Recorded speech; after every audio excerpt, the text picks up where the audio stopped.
For today's video ay gagawa po tayo ng piping gel. Hello guys! Hello mga sisilabs! Ang piping gel nga po ay magandang panulat sa cake.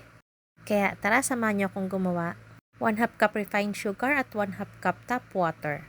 I-dissolve po natin ang asukal sa tubig at lagyan ng 2 pirasong kalamansi. Lutuin po natin sa mahinang apoy lang.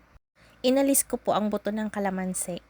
Melted na po ang asukal kaya tanggalin na natin ang kalamansi. Naglalagay po ng kalamansi para hindi mag-crystallize ang ating piping gel. Okay, maglagay na po tayo ng 2 tablespoon na cornstarch. Dinisolve ko po muna sa 2 tablespoon din na tubig. Tuloy-tuloy lang po ang ating paghahalo hanggang sa yung parang kulay gatas ay maging clear na. Yung parang transparent na po ang kulay. Ganito po. Tsaka yung texture po niya ay malapot na. Ganito po. Palamigin po muna natin bago lagyan ng gel color. MasterChef na red po ang ginamit kong kulay.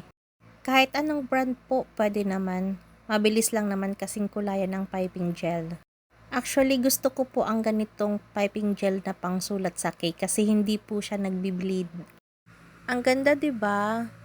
Tapos na po. Thank you for watching.